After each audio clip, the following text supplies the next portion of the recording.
प्यारे विद्यार्थियों नमस्कार। आज हम अपने सर्जन पुस्तक का 7वां अध्याय आत्म परिचय हरिवंश राय बच्चन द्वारा रचित जो कविता है उसका अध्ययन करेंगे। जहाँ तक हरिवंश राय बच्चन की बात आती है तो मुझे मधुशाला की कुछ पंक्तियाँ याद आ रही हैं कि मुसलमान ओ हिंदू हैं दो, एक मगर उनका प्याला। मुसलमान ओ हिंदू हैं दो, एक मगर उनका प्याला। एक मगर उनका मदिरालय, एक मगर उनकी हाला। दोनों रहते एक न जब तक, दोनों रहते एक न जब तक, मस्जिद मंदिर में जाते, बैर बढ़ाते मस्जिद मंदिर, मेल कराती मधुशाला। बैर बढ़ाते मस्जिद मंदिर, मेल कराती मधुशाला। प्यारे विद्यार्थियों, जैसे ही बच्चन साहब की बात आती है तो यहाँ पर ये पंक्तियाँ हमेशा हमारे सामने प्रस्तुत हो जाती हैं, क्योंकि ये जो पंक्तियाँ हैं ये एक तरह से मानवता से, या फिर यूँ कहें कि मानवता के संदर्भ में धार्मिक जो स्थितियाँ हैं, जाति और धर्म की जो बात आती है उनसे ऊपर उठ करके और जीवन मूल्यों के संदर्भ में कही गई बात है। हरिवंश राय बच्चन, जिनको हालावाद का प्रवर्तक कहा गया है, मूल रूप से तो ये छायावादी, उत्तर छायावादी कवि रहे हैं, लेकिन इनको हालावाद का प्रवर्तक कहा गया। हाला का अर्थ होता है शराब और वाद का अर्थ होता है विचारधारा। इन्होंने शराब पर बहुत ही सुंदर रचनाएं लिखी और इस संसार में जो प्रसिद्धि का इनका मूल जो कारण है वो इनकी रचना थी मधुशाला। और मधुशाला का अर्थ होता है वह स्थान जहाँ पर शराब परोसी जाती है, मदिरालय जिसको कह दें, ठेका जिसको कह दें, वो स्थान। भले ही चाहे इन्होंने शराब को लेकर के लिखा हो, लेकिन सबसे बड़ी बात ये थी कि जीवन में इन्होंने कभी भी शराब को छुआ तक नहीं। ऐसा कहा जाता है कि अपने जीवन में कभी भी इन्होंने जो हाला है, जो शराब है, उसको छुआ तक नहीं, लेकिन उसके बाद भी उन्होंने इस प्रकार से मधुशाला को लिखा कि जैसे कि वो शराब में डूब करके लिख रहे हों। प्यारे विद्यार्थियों, हमारे यहाँ पर जो आत्म परिचय एक गीत हरिवंश राय बच्चन, ये जो शीर्षक से है, इसमें एक गीत, ये इस शीर्षक से यहाँ पर कोई गीत नहीं है। जो पीछे जो कोर्स चलता था उसमें एक गीत था, दिन जल्दी जल्दी डलता है, उसके बारे में है ये। खैर, यहाँ पर ये मिसप्रिंट है। आत्म परिचय, ये कविता अपने जीवन का परिचय देने का प्रयास किया है। यहाँ पर कवि के जीवन की बात अगर हम करें तो इनका जन्म सन 1907 ईस्वी में और इनकी जो मृत्यु है वो सन 2003 ईस्वी में हुई। ये अपनी काव्य यात्रा के प्रारंभिक दौर में मध्ययुगीन फारसी कवि उमर खयाम के जीवन दर्शन से बहुत प्रभावित रहे हैं। कहने का तात्पर्य है कि इन्होंने जो अपनी रचनाएं लिखी हैं, हम मधुशाला की बात कर लें, मधुकलश की बात कर लें, मधुबाला की बात कर लें, उनमें उमर खयाम का बहुत ज़्यादा प्रभाव रहा है। उमर खयाम की रुबाइयों से प्रेरित उनकी प्रसिद्ध कृति मधुशाला को कवि मंच पर जबरदस्त लोकप्रियता मिली। कवि की विलक्षण प्रतिभा, इश्क, मोहब्बत, पीड़ा जैसी रोमानियत भरी हुई थी। वे परस्पर झगड़ने के बजाय प्यार को महत्व देते थे। तभी तो उन्होंने कह दिया ना कि बैर बढ़ाते मस्जिद मंदिर, मेल कराती मधुशाला। वहीं पर उनकी रचनाओं के संदर्भ में बात करते हैं तो इनकी रचनाएं जो हैं, मधुशाला, मधुबाला, मधुकलश, निशा निमंत्रण, एकांत, संगीत, आकुल, अंतर, मिलन, यामिनी, सतरंगिणी, आरती और अंगारे, नए पुराने झरोखे तथा टूटी फूटी कड़ियाँ, ये मुख्य रचनाएं। इतना ही नहीं, इनके 4 आत्मखंड भी हैं, जिनमें है क्या भूलूं क्या याद करूं, नीड़ का निर्माण, फिर बसेरे से दूर, 10 द्वार से सोपान तक।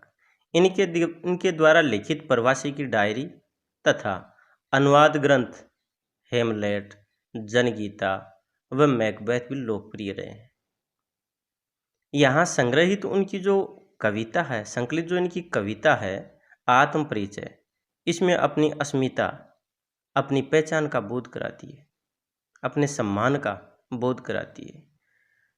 सुख दुख को समभाव से स्वीकारते हुए जग जीवन से जुड़े रहने और जीवन में ही आनंद प्राप्त करने की बात कहती है।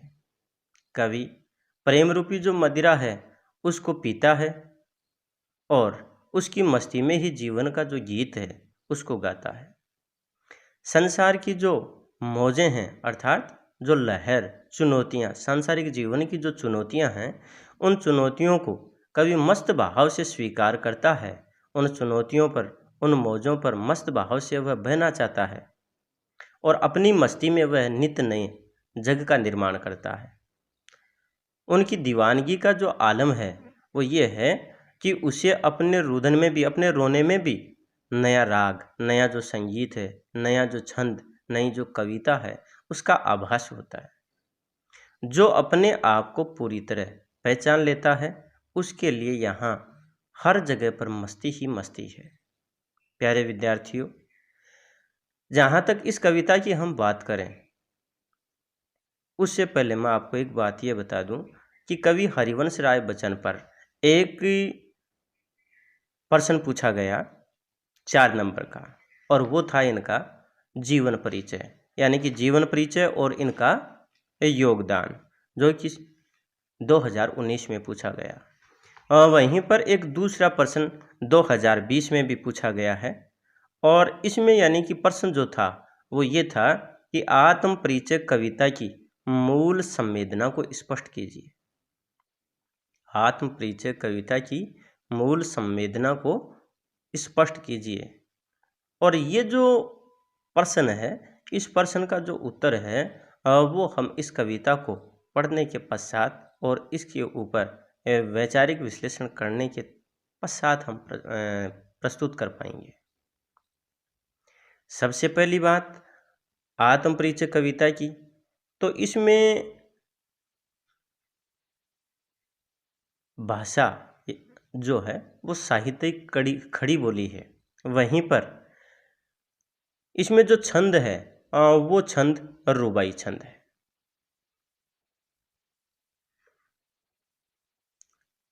अभी पहले एक बात आई थी कि बच्चन जी पर उमर खयाम का प्रभाव है, उनकी रुबाइयों का प्रभाव है, तो उन्होंने इसको लिखने में रुबाई छंद का प्रयोग किया है।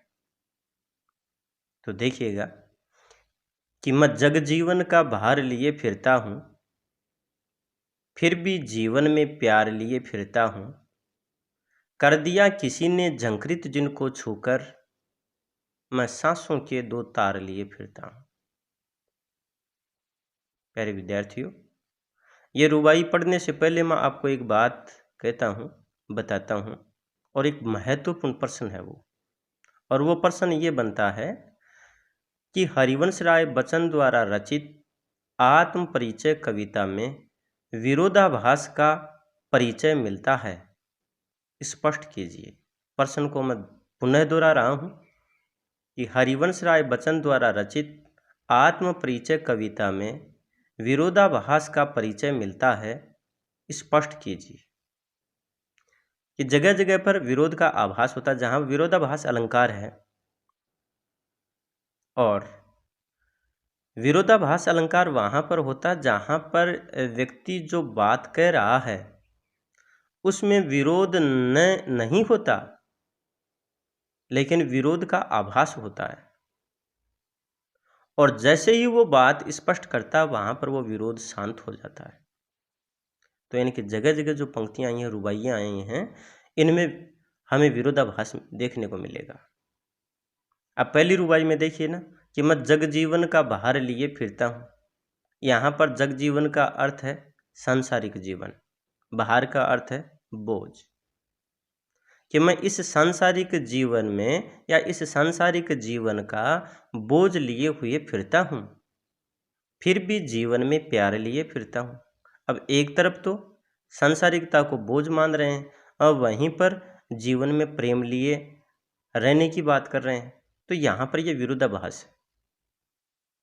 परंतु कवि जो कहना चाह रहे हैं वो क्या कह रहे हैं कि मैं इस सांसारिकता के बोझ को लिए फिर रहा हूँ, अर्थात इस संसार में रह रहा हूँ, तो मैं समाज से बचा हुआ नहीं हूँ, इस संसार से बचा हुआ नहीं हूँ। परंतु जो संसार या फिर जो समाज है उसकी जो विचारधारा है वो अलग है, मेरी विचारधारा अलग है। इसलिए क्या कि इस सांसारिकता को कवि बोझ समझता है, परंतु फिर भी एक मनुष्य सामाजिक प्राणी होने के नाते जीवन में हमेशा प्रत्येक व्यक्ति के लिए या प्रत्येक व्यक्ति के प्रति प्रेम का भाव लेकर के चलता है। अपनों के प्रति कवि हमेशा प्रेम का भाव लिए हुए फिरता है। आगे वाली पंक्ति में कवि कह रहा है कि कर दिया किसी ने झंकृत, जिनको छूकर मैं सांसों के दो तार लिए फिरता हूँ। तो यहाँ पर झंकृत का अर्थ होता है झनखार में कर देना, और सांसों के दो तार यहाँ पर है श्वास रूपी वाद्य यंत्र या वीणा जिसको बोल दे। कवि यहाँ पर कह रहा है, पंक्ति को ध्यान से सुनिएगा, कि कर दिया किसी ने झंकृत, जिनको छूकर मैं सांसों के दो तार लिए फिरता हूँ। बार बार बच्चों के द्वारा ये पंक्तियाँ पूछी जाती हैं। यहाँ अर्थ इसका यह है कि इस संसार रूपी जीवन में या फिर इस सांसारिकता के जीवन में किसी अपने ने मेरे प्रति अपनत्व का भाव दिखाया, जिसके कारण मैं भावुक हो गया। अर्थात श्वास रूपी जो वाद्य यंत्र है उसको किसी ने स्पर्श कर लिया, जिसके कारण संगीत निकलने लगा। इस बात को फिर हम भावार्थ के रूप में प्रस्तुत करेंगे कि किसी अपने ने कवि के प्रति अपनत्व का भाव दिखाने के कारण कवि भावुक हो जाता है। उनके भीतर जो विचार हैं उनका प्रवाह तेज हो जाता है। इसलिए यहाँ पर कवि कह रहे हैं कि मैं सांसों के दो तार लिए फिरता हूँ। आगे वाली जो रुबाई है उस रुबाई में कवि यहाँ पर कह रहा है कि मैं स्नेह सुरा का पान किया करता हूँ, मैं कभी न जग का ध्यान किया करता हूँ। मैं स्नेह सुरा का पान किया करता हूँ, मैं कभी न जग का ध्यान किया करता हूँ। यहाँ पर इस रुबाई में कवि कह रहा है कि मैं प्रेम रूपी मदिरा पीता हूँ। स्नेह, प्रेम, सुरा का अर्थ है मदिरा, कि मैं प्रेम रूपी जो मदिरा है उसका पान करता हूँ, उसको पीता हूँ। मैं कभी न जग का ध्यान किया करता हूँ। यहाँ पर भी विरोधाभास की बात आई कि एक तरफ कवि कह रहा है कि प्रेम रूपी मदिरा पीता है, तो वहीं दूसरी तरफ कह रहा है कि मैं इस संसार की तरफ ध्यान ही नहीं देता। परंतु इसका भावार्थ ये है कि ये जो संसार है वो अपने विचारों के अनुसार चलता है और कवि अपने विचारों के अनुसार चलता है। इस संसार की विचारधारा अलग है, कवि की अपनी विचारधारा अलग है। इसलिए कवि सबके प्रति प्रेम का भाव रखता है और वह अपनी ही धुन में चला जाता है। इस संसार की विचारधारा की तरफ वह बिल्कुल भी ध्यान नहीं देता, और अगर ध्यान देता है तो सिर्फ और सिर्फ इतना कि वह सबके प्रति प्रेम का भाव रखते हुए ही इस जीवन को जी रहा है। इसी क्रम में जो आगे वाली जो पंक्तियां हैं इनमें यहाँ पर कवि कह रहा है कि जग पूछ रहा उनको जो जग की गाते, जग पूछ रहा उनको जो जग की गाते, मैं अपने मन का गान किया करता हूँ।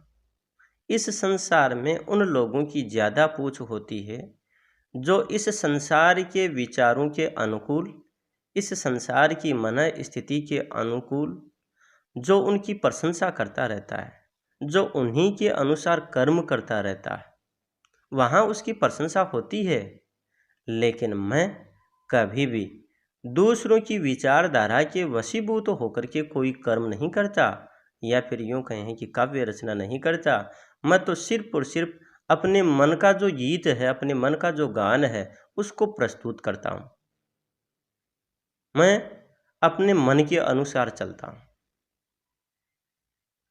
आगे यहाँ पर अगली रुबाई में कवि कह रहा है कि मैं निज उर के उद्गार लिए फिरता हूँ, मैं निज उर के उपहार लिए फिरता हूँ, है यह अपूर्ण संसार ने बाधा मुझको, मैं स्वप्नों का संसार लिए फिरता हूँ।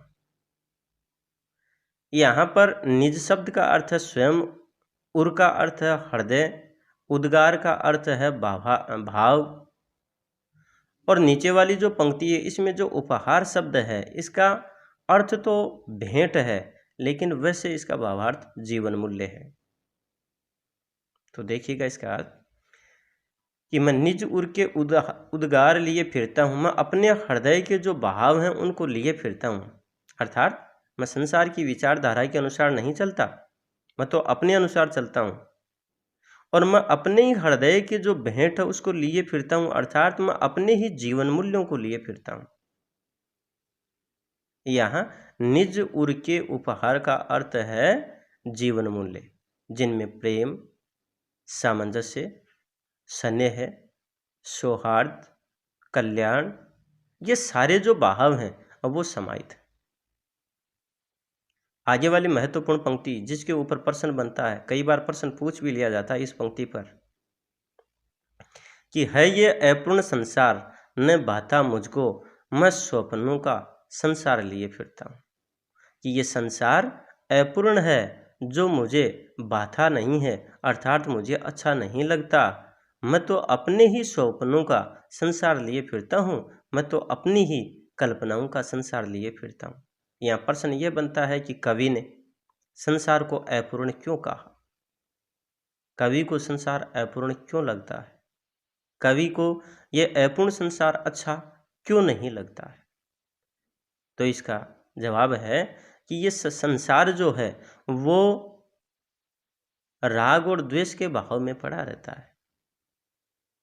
तेरा, मेरा, अपना, पराया, इन सब बाहों के वशीभूत होकर के ये संसार कर्म करता है, जबकि कवि अपनी कल्पनाओं के संसार में खोया रहता है। इसलिए ये संसार कवि को अपूर्ण लगता है। प्यारे विद्यार्थियों, आज के इस पाठ में हम इतना ही पढ़ेंगे, शेष आगे वाले वीडियो में पढ़ेंगे। तब तक के लिए नमस्कार, और हम जल्दी ही आगे वाला वीडियो लेकर के आएंगे। तब तक आप इंतज़ार कीजिए, और उसमें फिर से हम हरिवंश राय बच्चन द्वारा रचित ये जो आत्म परिचय कविता है उसका जो शेष भाग है उस पर बात करेंगे। हाँ, फिर से मैं आपको एक बात याद दिला दूं कि इस कविता की जो भाषा है वो साहित्यिक खड़ी बोली है। इसका जो छंद है वो रुबाई छंद है। उमर खयाम जी का प्रभाव है, भावपूर्ण इसकी शैली है, और इसमें जगह जगह लाक्षणिकता है। वहीं पर माधुर्य गुण की छटा देखने को मिलती है। इसमें जैसे कि अनुप्रास है और रूपक अलंकार का बखूबी प्रयोग, और वहीं पर विरोधाभास तो हर जगह मिलता ही मिलता है। तो एक बार फिर से आपका धन्यवाद, और फिर मिलते हैं हम आगे वाले वीडियो में।